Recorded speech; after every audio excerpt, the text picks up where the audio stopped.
I mean, the hypocrisy of folks in my party that spent years chanting "lock her up" about Hillary Clinton because of some deleted emails or quote unquote wiping a server are now out there defending a man who very clearly did not take the national security of the United States to heart, and it'll be up to DOJ whether or not that reaches the level of indictment. But this is disgusting in my mind. Congressman Adam Kinzinger no longer hiding his disgust with members of his own party for their flagrant hypocrisy in defending Donald Trump for imperiling U.S. national security by hoarding classified documents. One of Trump's big defenders, someone he can always count on, Senator Lindsey Graham, he is himself under investigation, says that if DOJ does its job and follows the facts, and those facts prove that Trump committed a crime, well, it'll lead to violence. Watch.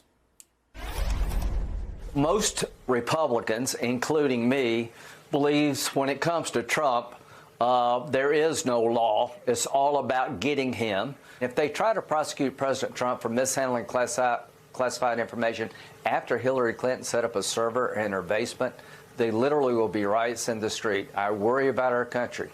I think the guy on the left literally led the Benghazi hearings, but, you know. Joining us now, former Republican Congressman, MSNBC political analyst David Jolly's here. Also joining us, Rick Wilson, former Republican strategist, the co-founder of the Lincoln Project. Claire is still with us. You know, Rick, I'm so happy to have Adam Kinzinger, you know, in the fight, slugging away at hypocrisy and flagrant debasing of U.S. national security norms. But this warning of violence is not a prediction. They're not interested in news. It's a threat. That's exactly right. And, you know, it's easy to laugh off the singularity of strangeness of Trey Gowdy and Adam Kinzinger and Lindsey Graham on the screen at the same time. But that is a threat to America. They're not just joking about it. They're promising something. Lindsey Graham is basically now an accessory to this idea that if the law is applied to Donald Trump, there will be violence. This is not how a democracy works. This is not how a republic works. This is how a third world dictatorship works. This is Saddam Hussein, not Ronald Reagan. This is a dangerous precedent, and they're saying the quiet part out loud, Nicole. They are making the threat overt. They're making it direct, and they're promising that if we go forward as a country to enforce the law, we're going to have to do it through blood. David Jolly, it's just Lindsey Graham sounding like sounding unserious and unprofessional and unpatriotic. But it's not just that.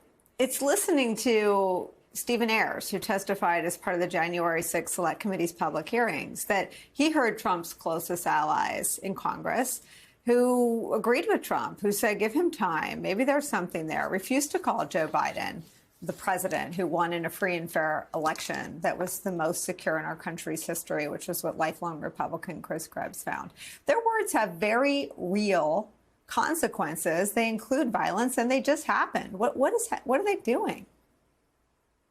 Nicole, there's a willingness inside the Trump regime to use violence to achieve what they cannot achieve politically. That is the single narrative of January 6th, and it supports in Donald Trump a man who would burn down the republic for his own vanities, for his own arrogance.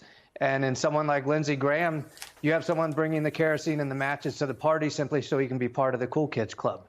And he is a United States senator. The opportunity in that moment during a full discussion with Trey Gowdy is not to say, oh, it's inevitable there will be riots. It's to say that there should not be riots. It's to say that even if you have your differences with the decision that ultimately is made by the Department of Justice, the way to exercise that is through your franchise, and to exercise that at the ballot box, and to call for calm and to call for order. That's not Lindsey Graham. That's not Donald Trump, and that's not today's Republican Party. It's an indictment, but it's also a warning. It's a warning that this is a regime that must be stopped. And one of the most effective messengers who are not for long, but still in Congress is Adam Kinzinger, who basically made that point, Claire. Let me show this to you. The bottom line is the biggest threat right now to our country is democracy.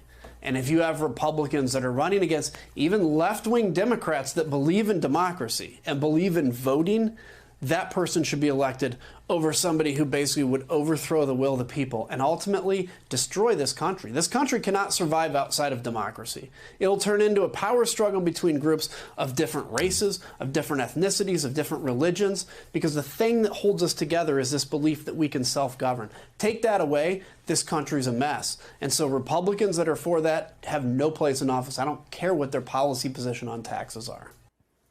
So, Claire, this didn't get as much attention as I think it deserved. He says, if you have Republicans running against even left-wing Democrats that believe in democracy and believe in voting, that's every Democrat, that person should be elected over somebody who basically would overthrow the will of the people and ultimately destroy the country. That's many Republicans. This sort of message about democracy has hit a nerve with voters, as has overturning Roe versus Wade. What are you feeling sort of among voters out in the country? Well, I think I'm right now in the part of my state where Trump is very, very popular. And it is a real head scratcher for me. And the thing that's the saddest about this is I don't know exactly what Adam Kinzinger and Liz Cheney, what in their background separated them from the crowd. And there's a few others. Mitt Romney's had his moments. There were others that did the right thing in terms of certifying the election, but not many. And the power they have is immense. And behind the scenes right now, Mitch McConnell is trying to use that power. He's not happy what Lindsey Graham is doing. He's not happy with all these election deniers carrying the mantle of the Republican Party into November. He wants Trump to be in the rearview mirror, and Trump will not let that happen. And so others need to publicly do what Adam Kinzinger has done. They need to stand up to Lindsey Graham. And by the way, let me just say this about Lindsey Graham. He called former President Trump a kook when he was running. Lindsey Graham has kind of turned into a kook now. He's a kook because he's a lawyer. He's a former military prosecutor. He knows the difference between Hillary Clinton's case and this case. He knows they're factually different. He knows every prosecutor has to look at the facts and apply the law. So he knows better. So that means he is somebody who is embracing violence over the rule of law. That makes him a kook.